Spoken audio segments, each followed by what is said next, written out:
Chegamos hoje à nossa aula de número 2 do curso de Algoritmo e Lógica de Programação com a linguagem Python. Hoje vamos falar sobre tipos de dados. Se é esse o assunto que você está procurando, então fica aí e me espera logo após a vinheta.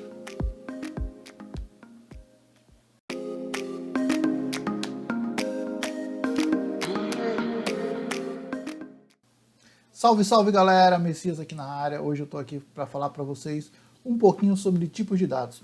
Uma aula ainda um pouco teórica, mas logo ao final dela a gente vai realizar uma pequena prática para que você já comece a se adaptar nas ferramentas e no mundo do desenvolvimento de software, nesses primeiros passos que a gente está dando nesse curso de algoritmo e lógica de programação. Então, sem mais delongas, vou aqui compartilhar com vocês a minha apresentação para que vocês possam entender um pouquinho do que a gente trata, do como a gente trabalha quando a gente está conversando sobre tipos de dados. E aí a gente pode começar esse nosso bate-papo, esse nosso encontro, discutindo o que é um dado, né? O dado é o menor possível registro que a gente vai ter, que a gente vai poder caracterizar, que a gente vai poder armazenar. Mas ele não tem sentido, ele não traduz uma informação. Ele só vai traduzir uma informação quando ele é apresentado, quando ele é relacionado com um segundo dado, pelo menos com um segundo dado, né? Pode haver mais dados, claro, mas tem que ter pelo menos dois dados para que você consiga ter uma relação entre eles e nos apresentar uma informação, né? Então, se a gente pensar, por exemplo, no dado como número, né, ou os dois caracteres 3 e 4 juntos, né, o que seria quando a gente adiciona o conceito de número 34, né? E aí na nossa cabeça vem logo uma quantidade, né? Sair do 1, do 2, do 3, do 30, 31, 32 e chegar no 34, a gente consegue ter uma dimensão disso, é porque a gente já relacionou um outro dado, né, a esta representação, né, dos números 3 e 4, ou dos caracteres 3 e 4. Né? E aí ao lado, nessa faixa amarela, você consegue perceber que eu comecei a relacionar o número 3 e 4 com alguns conceitos. Né? Então, com um conceito de idade, que vai estar relacionado ao tempo em anos. Né? Então, 34 anos, você tem a representação 3 e 4, e você tem a representação também, o outro dado, que é justamente, que são os anos. Né?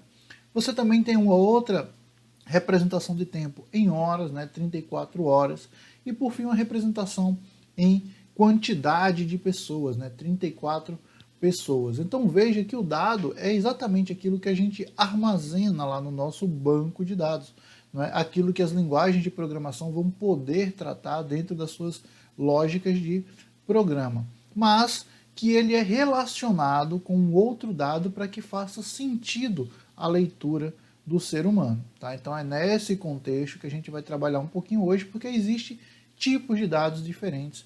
E hoje a gente vai falar de algoritmo, de lógica de programação, relacionado aí nesse subtema que seria os tipos de dados. Tá? E mais para frente a gente vai perceber, dentro da linguagem Python, como que a gente trabalha com esses tipos de dados.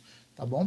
Então o que é? A gente já sabe o que é o dado, que é a menor unidade ali. A informação, eu já dei um bizu para vocês, né? Que bizu foi esse? A informação é quando você consegue unir dois dados, né? Mas informação nesse contexto computacional, segundo o livro do Forbelloni, que a gente está utilizando como base aqui para a gente fazer esse diálogo sobre lógica de programação, sobre algoritmos, ele vai dizer que a informação ela é a matéria-prima que faz sentido a existência dos computadores. E é verdade, né? A gente começa com cursos de processamento de dados, depois a gente passa para cursos de sistema da informação. E hoje a gente retorna ao conceito de dados, mas trabalhando com inteligência computacional, com os cursos de ciência de dados, de inteligência artificial e diversas outras disciplinas que vão justamente retornar à análise dos dados, à discussão sobre os dados, à aplicação de estatística e de muita matemática sobre os dados, para você conseguir extrair inteligência, não é, de negócio dos dados. A informação também é o objetivo da computação, enquanto poder de manipular e armazenar a informação como uma performance maior do que a do ser humano. Então, para isso também serve a computação, né? A informação, ela dá sentido à existência dos computadores, ao mesmo tempo que a própria computação, ela é responsável por essa manipulação e armazenamento dos dados. E manipulação não é você mexer na veracidade dos dados, não é isso, mas é o fato de você conseguir coletar, de você conseguir armazenar, de torná-lo disponível quando necessário, tá bom? De mantê-lo seguro.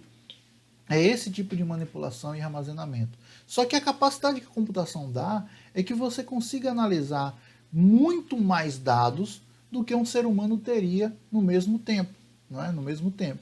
É você trocar aquelas pilhas de papel, como a gente já viu em diversas imagens e memes na internet, trocar eles por justamente planilhas eletrônicas, que é muito mais fácil de calcular, muito mais fácil de encontrar com comandos de find e de search, ok? E aí a gente coloca no último ponto também que existe sim uma diferença entre dado e informação, que eu falei no slide anterior, que é justamente o dado é uma menor unidade e a informação ela é composta justamente por, no mínimo, 2 dados correlacionados, tá bom? Só que dentro da computação, a gente vai ter alguns tipos de dados que a gente vai chamar de tipos primitivos, né? Então eles são os dados básicos, os tipos de dados básicos que a gente vai encontrar ali em diversas linguagens de programação. Então o Forbelloni nos coloca: aproximando-nos da maneira pela qual o computador manipula as informações, vamos dividi-las em 4 tipos. 4 tipos primitivos, né, que serão os tipos básicos que usaremos na construção de algoritmos. Tá? E por que são chamados tipos primitivos? Porque quando a gente vai estudar mais para frente, dentro de algoritmo, dentro de linguagem de programação, e principalmente quando a gente se aprofunda numa linguagem de programação específica orientada a objeto, a gente pode construir os nossos próprios tipos de dados. Tá? Eu vou deixar essa discussão lá para frente, quando a gente for tratar mais para frente de orientação ao objeto.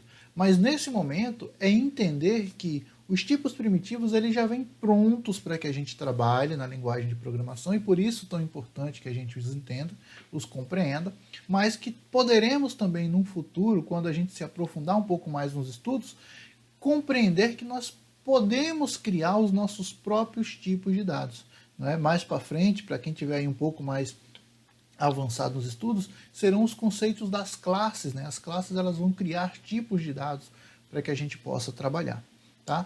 Os tipos primitivos são esses 4 que você vê aí na primeira coluna de tipo de dado primitivo. É o tipo inteiro, o tipo real, o tipo caractere e o tipo lógico. Tá? Na segunda coluna que eu coloco ali em Python, é como que a gente chama, como que a gente trata esses tipos dentro do Python. Né? Então, o inteiro é aquilo que a gente vai chamar de integer, o real é como a gente vai chamar ele de float, o caractere é como a gente vai chamar ele de string, né? E em muitas linguagens são assim, as strings são conjuntos de caracteres, e o lógico a gente vai chamar de boolean. Né? E qual é a definição? Olha, veja só, a definição do inteiro ou do integer é uma informação numérica que pertença ao conjunto dos números inteiros relativos. Não é? É 1, 2, 3, 4, 5, são os números inteiros. Tá? O real, ou float, ele é uma informação numérica que pertence ao conjunto dos números reais. Né? Então são os famosos números quebrados, né? Os números que têm valores após a vírgula, né? São os números reais. Tá? Afinal, você precisa dessas representações. Né? O inteiro ele pode te dar a quantidade, o número real ele pode também te dar valores, né? R$1,55. Como é que você representa? Representa num número real. O caractere ou a string, né? Você vai poder colocar dentro dele, ele é composto por um conjunto de caracteres alfanuméricos e ou também os caracteres especiais. Né? Então, dentro dele é como a gente chama mesmo, é o texto, né? É quando você pode escrever livremente. E você também tem o tipo lógico, o tipo boolean, que ele vai ser representado por verdadeiro ou falso, ou na própria linguagem de programação como true or false, ok? Então são as maneiras que você tem os tipos de dados primitivos. Bem, por aqui a gente já conseguiria terminar o nosso bate-papo de hoje, mas eu quero avançar um pouquinho mais, eu quero aprofundar um pouquinho mais esse conteúdo com vocês, tá? Então a gente vai poder perceber que no Python a gente tem, por exemplo, esse comando type, tá? Que é um comando que vai retornar para a gente o tipo de dado. Então, no primeiro valor aí, type 16, ele retornaria para a gente que é um inteiro. Type 0.5, ele retornaria para a gente que é um float. Type, meu nome, entre aspas, né? A gente vai ver um pouquinho disso mais para frente. Ele vai retornar que é um string. E type true, ele vai retornar para a gente que é um tipo boolean, tá? E aí eu vou deixar a gente por aqui, para que vocês fiquem ligados, pessoal, no próximo vídeo, que vai sair logo após esse, tá? Eu vou emendar o lançamento de 2 vídeos aqui para você. A gente vai conhecer uma plataforma chamada Google Colab, tá?